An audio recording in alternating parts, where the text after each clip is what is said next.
Tokrat v občinskem informatorju mestni svetniki za podaljšanje parkirnega časa. Bogomir Dolenc zaključil projekt Okrog Slovenije za male viteze. Župani Spodnjega Podravja še naprej neenotni glede vodooskrbe. Začel se bo festival Stare trte. V Rogozi obeležili Rogoško noč. V Dupleku priredili državno prvenstvo upokojencev v kegljanju s kroglo na Vrvici. Na Trgu Leona Štuklja praznovali z Evroparkom. V Lovrencu na Pohorju priredili jubilejno 10. muzikariado. Lepo pozdravljeni. Na 7. seji Mestnega sveta Mestne občine Maribor so po burni razpravi mestni svetniki izglasovali spremembe odloka o občinskih cestah in s tem tudi podaljšanje plačljivega parkiranja s 17. ure na 20. uro. Poglejmo, kdo je bil za podaljšanje. V odloku o spremembah in dopolnitvah odloka o občinskih cestah je zajetih več sprememb, med katerimi je največ razprave pri mestnih svetnikih povzročilo podaljšanje časa plačljivega parkiranja na javnih parkiriščih.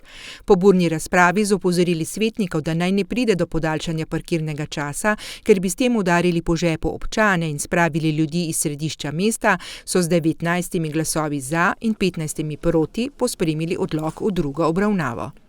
Za podaljšanje plačljivega parkiranja na javnih mestnih parkiriščih je bilo 19 mestnih svetnikov iz različnih strank in list, ki so sicer v razpravi imeli pomisleke, na koncu pa kliknili za. Proti odloku in s tem proti podaljšanju plačljivega parkiranja na javnih mestnih parkiriščih je bilo 15 mestnih svetnikov, 11 pa jih ni glasovalo. Saša Pelko iz liste Andreja Fištravca in Matic Matjašič iz liste Mladih izpostavljata njune razloge za glasovanje proti. Ja, tukaj za eno nesečno stvar, dejansko gre za en odlok o cestah, ki v osnovi ni slab, ima pa ene zadeve, ki so zraven imeli ste, to so parkiranja, ta podaljšanja parkiranja. Mislim, da gre za eno zadevo, ki bo dejansko ljudem še otežila prihod v staro mestno jedro, ker pač morajo plačati, po novem od 5 do 8 zvečer morajo plačati za parkiranje, medtem ko ima alternativo, to je pač žal Evropark, kjer tega parkiranja ne rabijo plačati, imajo pa tam trgovine, ki potrebujejo.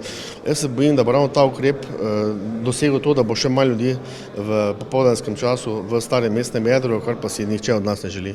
V Listi Mladih smo glasovali proti iz enega razloga, ne ker nasprotujemo, da bi se mesto uredilo v zeleno mesto s pešci v centru, ampak zato, ker niso izpolnjeni predpogoji, torej nimamo urejenega avtobusnega prevoza, modernega, nimamo recimo izposoje koles ali parkirišč park and ride, tako da tukaj še zaostajamo. Najprej je treba te stvari urediti, potem pa lahko mi v mesto zapiramo mesto, dokler pa ni alternativ, pa smo načeloma proti temu. Župan Saša Arsenovič pa izpostavlja, da ve, da ne gre za prijetno temo, a da gre za poenotenje, ne pa za podražitev in da želijo postopoma zmanjšati promet v centru mesta. Vem, da je tema neprijetna po eni strani, ker nakazuje na to, da želimo nekaj podražiti, po drugi strani pa je bilo en kup drugih izzivov, kako poenotiti parkiranje v Mariboru, kako v bistvu stimulirati ljudi za vožnjo z javnim prometom ali priti peš ali z kolesom v mesto.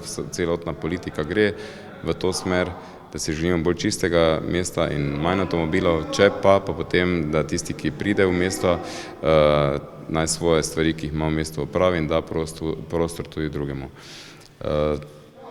Vesel sem te razprave, ki je dala sigurno nekaj dobrih predlogov, verjamem, da jih bomo do drugega branja uspeli uskladiti, tako da bo dobro za meščane, za gospodarstvo in za to prometno politiko, ki seveda sledimo, razogljičenje, manj hrupa v mestu. Odlok o cestah je tako šel naprej, v drugo branje. Kako in v kakšni meri bodo upoštevali predloge svetnikov, pa bomo videli takrat. Dobrodelni tekač Bogomir Dolenc je zaključil projekt Okrog Slovenije 2019 za male viteze, ki ga je otekel v 12 dnevih.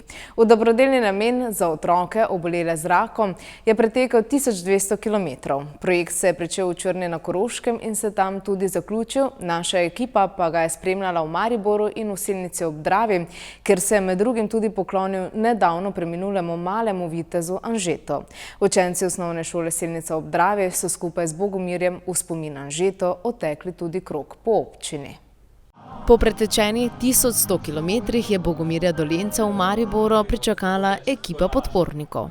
Velik poklon, res moraš biti nor pa človek z velikim srcem. Zato, ker je dobrodelnega značaja, zato, ker pač vsakogar od nas lahko nekaj takega doleti in se mi zdi, da je prav, da stopimo skupaj pa podpremo, če se je nekdo odločil narediti taki podvig, pa da ni v tem sam. Spodbujam take zadeve in take dogodke, tako da skapa dol, no, vsaka čast. Gre za en dober športni dobrodelni namen in Mestna občina Maribor in tudi seveda Urad za šport spodbujajo takšne stvari, takšne dogodke. Želimo pomagati vsem, ki jih tudi gospod Bogomir Dolenc podpira, torej mlajše osebe, ki so žal zboleli za rakom in ta namen, ki ga ima, želi nekako spodbuditi, da tudi sami uvidimo, kakšno pot prestajajo ti otroci. Po sprejemu pred prvo gimnazijo je pot skozi Ljudski vrt nadaljeval do Selnice ob Dravi, kjer so se poklonili nedavno preminulemu malemu vitezu Anžetu, ki je izgubil boj z rakom. Projekt zbiranja denarnih sredstev za ustanovo Mali vitez, se pravi osebe, ki so prebolele raka kot otroci, se pravi osebe, ki so kot otroci imeli rak, so ga prebolele, težke operacije, kemoterapije, to zdravljenje ni pustilo posledice.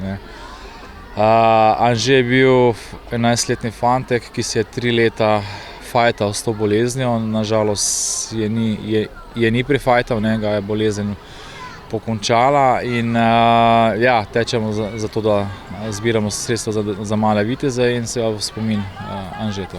Projekt podpiramo, to je zelo res taka humanitarna športna prireditev. Absolutno, Anže je bil naš učenec 5 let, zdaj bi šel v 6. razred, tako da zelo podpiramo take akcije, tudi smo se potrudili, pripravili. Danes bomo cel dan njemu posvetili, tako da imamo potem tudi športni dan. Priključili smo se vsi od 1. do 9. razreda, tudi s podružnic so prišli in pa 2 najstarejši skupini vrtca. Tako je Bogomir Dolenc na zaključni dan projekta skupaj z učenci osnovne šole Selnica ob Dravi, ravnateljico in učitelji otekel krog, tudi spomin Anžetu. Idejo Bogomirja Dolenca, ki se je v namenu zaveščanja o raku lotil najprej projekta 42 maratonov po Sloveniji, tokrat pa okrog Slovenije za male viteze, so pozdravili tudi tamkajšnji učenci. Ta tek bomo posvetili Anžetu, ker je imel raka in je umrl. Kako pa gledaš na to gesto, na to, da Bogomir teče zdaj okrog Slovenije in da pomaga ljudem, ki imajo rak? To se mi zdi zelo v redu. To je dobrodelni tek za njega. To je super, da tečemo za nekoga, ki je imel raka, s tem tudi lahko, lahko tudi kaj doniramo. Lepo se mi zdi, da je tekel za njega, pa da bo bilo mar. Bogomir Dolenc se je nato z ekipo odpravil proti cilju, do Črne na Koroškem, kjer je zaključil 1200 km dolgo pot v 12 dneh. Župani Spodnjega Podravja tudi na ponedeljkovem kolegiju niso uspeli priti bližje dogovoru z občinama Starše in Kidričevo glede spremembe cen omrežnine. Na kolegiju pa je bila v ospredju tudi ptujska urgenca, ki je pred začetkom gradnje. Poglejmo. Razprava okrog projekta celovite obnove vodovodnega sistema, ki oskrbuje prebivalce kar 23 občin, je znova raznela kolegij županov Spodnjega Podravja. 2 občini se namreč še zmeraj ne strinjata s predlagano omrežnino. Posamezni župan oziroma župan občine Kidričevo še vedno razmišlja, da naša omrežnina oziroma elaborat v delu te omrežnine ni korektno pripravljen, kar seveda mi trdimo, da je. In seveda to je v škodo predvsem našim uporabnikom. Vsem zato, ker izgube, ki se nam zdaj dogajajo na priključkih, jih seveda ne bomo eliminirali v tako doglednem času, kot smo planirali, ker se vsako taka razprava pravzaprav pomeni zavlačevanje realizacije sistema. Župan občine Kidričevo je pojasnil, da v njegovi občini za vodovod skrbita Komunala Ptuj in Komunala Slovenska Bistrica. Ob tem je dejal, da se ne more strinjati, da v Slovenski Bistrici lahko ponudijo skoraj enkrat nižjo ceno kot pa v ptujskem komunalnem podjetju, ki mu očita zaslužkarstvo. In oni z delom omrežnine, ki dobijo 2 evra, že danes so zamenjali 3/4 števcev, normalno vzdržujejo priključke. Komunalno podjetje Ptuj pa, ki ima 10 centov sedaj nižji prihodek za vzdrževanje priključka kot Komunala Slovenska Bistrica, pa želi dvigniti to ceno za 1,5 evra, pa si pomnožite, koliko je to po priključku, krat 5 let, kajti vsakih 5 let je potrebno menjati števec, pa boste videli, da gre za čisto zaslužkarstvo. Seveda mi trdimo, da temu ni tako, ne, saj glede tudi, to izpada tako, kot da večina ostalih županov ne ve, o čem razpravljajo in o čem sklepa, ne. Zelo nerodno se mi zdi, da pač posamezni župan eden od 19 ugotovi, da s elaboratom nekaj narobe, medtem ko ostalih 17 to ni ugotovilo, ne. To se mi zdi malo tvegano. Tudi v Staršah, še eni mejni občini regije, ki se delno skrbuje z mariborskega vodovoda, za zdaj ne sprejemajo argumentov večine. Mi želimo, da se dejansko tako kot v Kidričem ta izračun naredi čisto, da se predstavi in da ve tudi občan, zakaj je tisti del. Žal je pač nekateri tako razmišljamo, nekateri pa razmišljajo na pavšal.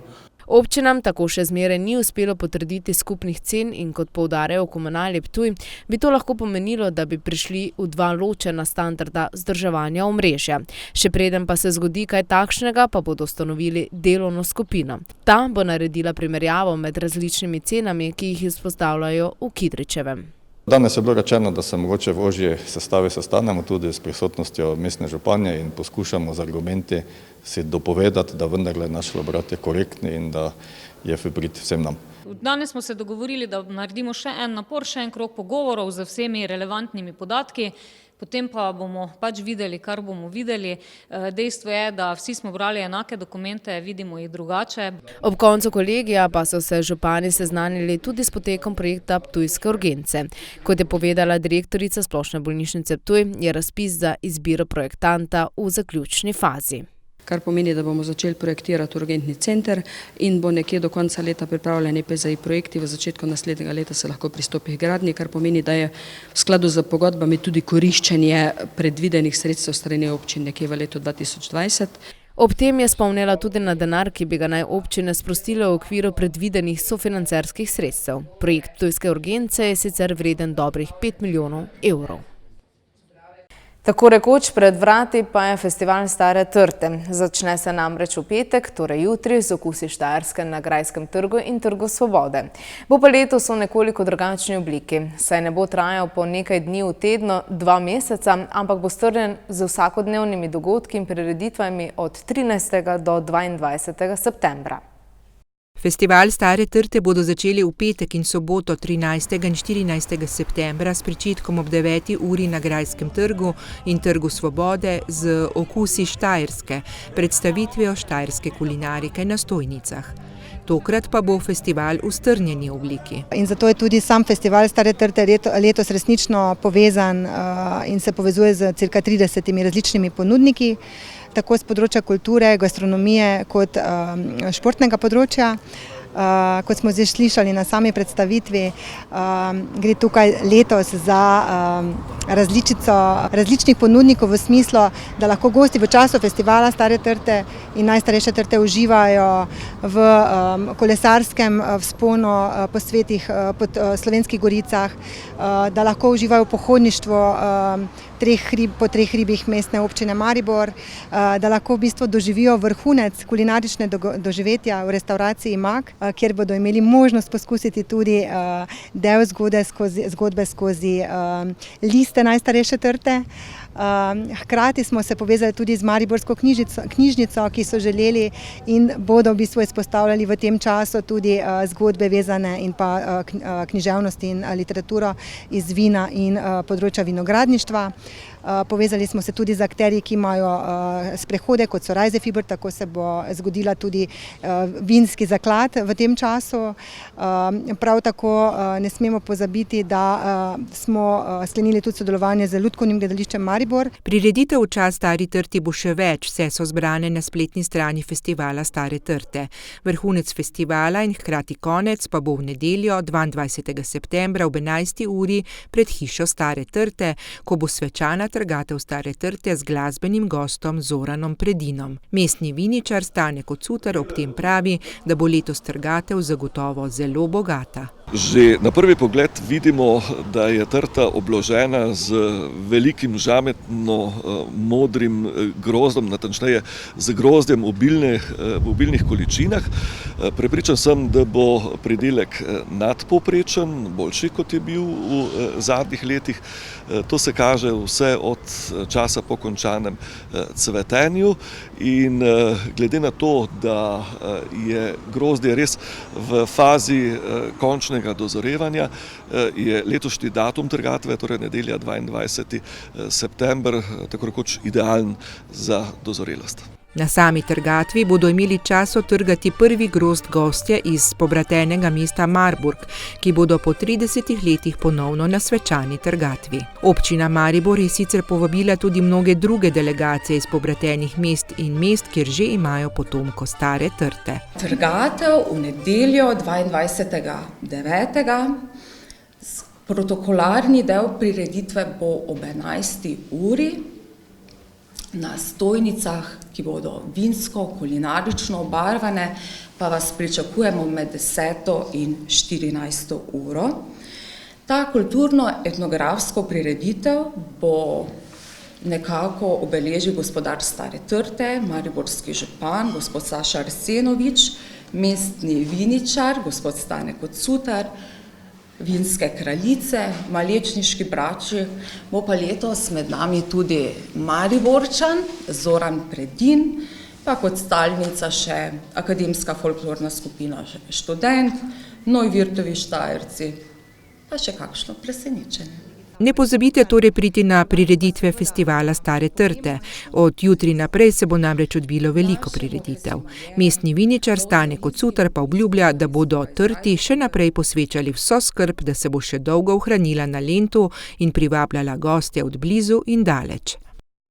Nadaljujemo pa v Rogozi, kjer so obeležili krajevni praznik. Dišalo je po rogoškem loncu, praznovali so prvo obletnico Multisport arene, zvečer pa so se predali zabave skupino Rog Partizani in Gadi. V kotlih nad ognjem je nastajal tradicionalni rogoški lonec. Vsaka ekipa ga je pripravljala po svoje. Kaj kuhaj? Rogoški lonec. In kakšen bo vaš? Najboljši.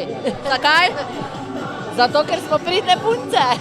V tem loncu se pripravlja ne čaj, to je rogoška mineštra oziroma rogoški lonec, bi se temu reklo. Ne? In osnovne sestavine, kaj ste dali van? Skrivna sestavina, najlepši pogledi, grb, meso, krompir, čebula, ostalo pa ja, skrivnost. Zdaj, ko vas malo ekipe vprašujem, ne tako pravite, da vsak golaš oziroma vsak od vsake ekipe je najboljši. Zakaj bi torej bil vaš najboljši? Za naš je najboljši zato, ker imamo največje zvonce, ker smo pač kurenti, ne? In vsak doda pač svoj esenco svojo, ne? Za to. Rogoški lonec. In kakšen bo? Meso, čebula, korenje, pa nekaj skrivnih sestavin, ki pa ne smemo povedati. Pod drobnogled pa jih je vzelo oko ocenjevalne komisije. Pravijo, da so se ekipe na letošnje tekmovanje dobro pripravile. To je razvidno iz lepo urejenih stojnic, iz nekega estetskega pristopa do dela in pa v same angažiranosti ekip. Medtem ko so odrasli kuhali, so otroci uživali ob animacijah in direndajo na napihljivih igralih v Multisport areni, ki je praznovala tudi prvo obletnico delovanja. Nekoliko starejši pa so med športnimi aktivnostmi izbrali tenis ali odbojko. Glavni namen je v okviru krajevnega praznika Rogoze, da se srečamo vsi krajani, vsi domačini, tudi okoliške občine smo povabili in tudi odziv je bil pozitiven, so prišli, da se družimo, da se imamo fajn ob našem krajevnem prazniku, to je osnovno pravilo. Druženje ljudi je tisto, kaj je vrednota, kaj mislim, kaj je tudi v prihodnosti vrednota in to bo tudi se nadaljevala tradicija. Prvo svečko na nek način danes upihate, eno leto delovanja za vami, najprej kakšni so vtisi? Ja, prekrasne, no. Super je bilo, vse je šlo po načrtih, pridne ljudi imamo okoli sebe, tako gre vse, tako kak je treba. No? Tako so obeležili prvo leto delovanja športnega kompleksa ter že tradicionalno rogoško noč. Minuli konec tedna je kegljanska sekcija Društva upokojencev Duplek v okviru 8. državnega prvenstva v kegljanju s kroglo na Vrvici gostila 24 ekip iz vse Slovenije. Z dvigom zastave in slovensko himno se je začelo državno prvenstvo v kegljanju s kroglo na Vrvici. Uvodoma jih je nagovoril tudi župan Mitja Horvat. In zelo sem vesel, da ste se tako pisano zbrali tukaj ravno v Dupleku. Pred tem objektom, ki ga smo stežka in z svojimi lastnimi rokami, pravzaprav so ga postavili Društvo upokojencev Duplek z malo nekaj naše pomoči. Ampak vemo vsi, 2012 so bile poplave v Dupleku, takrat so bili še ob bližje reke Drave, zdaj so se malo dvignili, so zrasli in veseli smo, da lahko vas tukaj gostimo. 24 ekip, tako moške kot ženske, se je v prostorih kegljišča v Dupleku pomerilo v kegljanju s kroglo na Vrvici. Nam to šteje ogromno, zato ker imamo letos 25-letnico društva in 25-letnico kegljaške sekcije, zato smo se tudi prijavili. Hvala lepa ZDUS-u, da so nam podelili to organizacijo. Med moškimi ekipami so 3. mesto zasedli kegljači Društva upokojencev Gorišnica, drugo Društvo upokojencev Hoče, prvo pa je pripadlo domačinom. Prvo, kaj je ta tekmovanje za nas kegljače oziroma upokojence zelo pomembno, zato ker se družimo lahko in potem pa tudi zmagujemo. Kot vidite, smo 4. postali državni prvaki in je zato za nas en veliki ponos in uspeh. Naslov prvaka je osvojil Drago Petrinec. Uspelo je. Ja, trening, ne. Med ženskimi ekipami pa so se na 3. mesto vrstile članice ekipe Društva upokojencev Šentilj pri Velenju. Drugo so zavzele domačinke, prvo mesto pa so osvojile članice ekipe Društva upokojencev Starše. Ponovile ste naslov državnih prvak in kako? Tako je, ja. Z prijetnim druženjem, predvsem je to druženje. Se razumemo, smo družabne, pa malo za rekreacijo. Naslov prvakinje je osvojila Irena Krk iz Andraža nad Polzelo. Kot so povedali organizatorji, pa so veseli izjemnih rezultatov, ki jih nizajo v kegljanski sekciji, prav tako pa, da jim je uspelo na tekmovanje privabiti okrog 200 ljudi, katerim je poleg tekmovalnosti pomembno tudi druženje. Največje nakupovalno središče severovzhodne Slovenije je svojih 19 let obeležilo tudi s poklonom velikega koncerta na trgu Leona Štuklja. Kljub dežju smo v središču Maribora uživali skupaj z Modrijani in Janom Plestenjakom.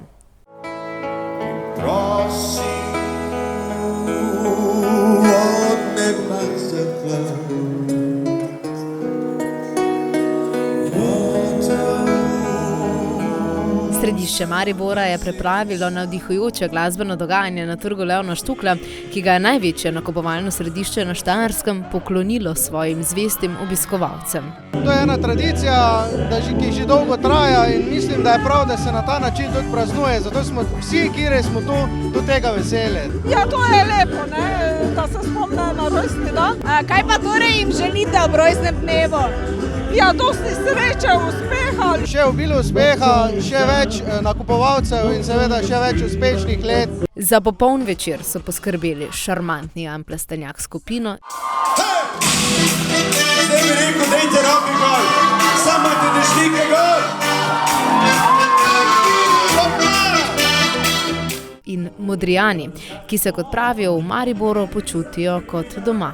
Mi se to počutimo kot doma, fantje so tu prežurali še kot študentje, ogromno, pa potem, ko niso bili več študentje, so še kar žurali. Tako da običajno je tako, da ko prijemo na oder, pol ljudi poznamo. Nam je kdaj tudi nerodno, zato ker smo včasih bili precej razposajeni, ampak smo zelo veseli, ker poznamo te ljudi, ker smo z njimi kot taki stari prijatelji, no, in tukaj nas oder včasih prav motno, bi skoraj šli kar z odra dol, pa med ljudi, pa po domače, malo pet, pa žurati in tako naprej. Europark Maribor je tako za sabo pustil najstniška leta in z velikim pokom proslavil 19. rojstni dan.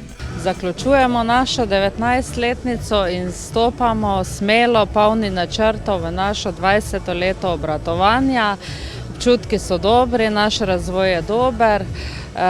Lani smo našteli 7,7 milijonov zadovoljnih obiskovalcev, ki se k nam radi vračajo in mislim, da je to zadostna potrditev, da smo na pravi poti. Praznovanje rojstnega dne Evroparka se je sicer začelo že v avgustu. Najmlajše je sredi poletne vročine z obiskom navdušil ribič Pepe, medtem ko je za polno dozo energije poskrbela vedno nasmejana Tanja Žagar. V Lovrencu na Pohorju pa so praznovali 10. obletnico tako imenovane Muzikariade, ki so jo prvič leta 2009 priredili člani kulturno-umetniškega društva Mrzla voda. Gre za glasbeno prireditev tipa Pokaži, kaj znaš. Tukaj pri Maksu smo najdli tale čudovit prostor, kjer imamo oder noter v skednju in potem imamo tako čudovito intimno vzdušje. Kaj pa je Muzikariada? Muzikariada je prireditev, na kateri lahko, ponavadi imamo glavnega gosta, zraven pa lahko pride in zapoje kdorkoli kaj hoče, s tem, da je spet poudarek na duši. Torej, da zaigra tisto, kar si igra doma, sam v sobi, tiste pesmi. Torej, ne gre za to, da bi zdaj neko veselico delali, ampak da vsak izrazi sam sebe. Torej, kot smo rekli, od Mačka Murija do Davida Bovija, od Šifrera do Claptona. Letos imamo glavnega gosta Andreja Šifrerja. Mislim, da bomo drugo leto imeli Erika Claptona. Vsako leto se na Muzikariado prijavi veliko število glasbenikov. Nekateri se med seboj poznajo, nekateri pa svoj talent združijo kakšen večer prej. Me je prijavil Erik, ker ga je torej zelo razveselilo, ko me je videl nastopati. In mi je potem povedal, da me je prijavil in je rekel, naj pojem 2 pesmi in sem se odločila, da bom. Kaj to je pomeni glasba? Glasba mi je življenje. Jaz zelo rada pojem vsak dan, igram kitaro, ukulele, kajon, pa v šoli tudi hodim klavirjo. Tako da tudi zelo rada pojem z mojo družino. Zelo sem vesela, da je ta prireditev tukaj v Lovrencu za amaterske pevce, ki na ta način najdemo možnost, da nastopamo. Smo tega zelo veseli, da se preizkusimo, soočimo s tremo in vse, kar spada zraven. Glasbeno-družabni večer je popestril tudi Andrej Šifrer. O prijetnem glasbenem večeru pa je pokazal tudi navdušenje nad krajem. Sem pa imel srečo, da so me peljali malo naokoli, da je njihova turistična vodička Katarina mi je pokazala ta staro hišo, tisto najstarejšo leseno hišo v Sloveniji. Potem sem bil tudi na Pernatovi domačiji, kjer sem videl, ki je na pol muzej, na pol pa kmetija. Skratka, kar nekaj stvari sem videl o zgodovini Lovrenca. V vaši dolgi karieri ste že bili skoraj po celotni Sloveniji. Je mogoče kakšni kraj, kjer še niste bili? Ne vem, veš kaj, bil sem že na zelo velikih koncih, ampak sreča je pa v tem, da veliko pozabim. Tako se je pošalil na koncu intervjuja in odhitel na oder. Poglejmo še, kaj se te dni dogaja v naših krajih. Ta petek, 13. septembra, se lahko udeležite akustičnega koncerta skupine Mi2. Koncert bo ob 19. na gradu Vurberk. Društvo zeliščarjev Maribor vas vse do nedelje 15. septembra vabi v Evropark na razstavo zelišč, kjer vam bodo pokazali več kot 90 različnih vrst. Obiščete jih lahko vsak dan med 9. in 21. uro. To nedeljo, 15. septembra, pa članice mažoretne in tvirling skupine občine Pesnica prirejajo dobrodelni koncert, katerega izkupiček bodo namenile za nakup novih uniform, ki jih še kako potrebujejo. Zbiralo se bo pa predvsem za njihove obleke, škornje, obutev, značke. Prireja se tudi srečalov, vsaka srečka bo dobitna. Vabljeni ste stari, mladi in tisti, ki imate radi zabavo in podpirate naše punce. Koncert se bo pričel ob 16. uri v gostilni Žmavc. Na Muti pa bodo obeležili tako imenovani Elvis Presley dan. Z dogajanjem bodo pričeli ob 15. uri pred občinsko zgradbo. Ta ponedeljek, 16. septembra, pa bodo v Vuzenici obeležili dan mobilnosti. V sklopu tega bodo v ponedeljek med 10. in 12:30 izvedli projekt Dan brez avtomobila in ulice otrokom, zaradi česar bo za promet začasno zaprt del Splavarske ulice od križišča z Mladinsko ulico pri bloku do odcepa do lokala Huta. Naprošajo za strpnost in previdnost. Toliko za danes, želim vam lep konec tedna in nasvidenje.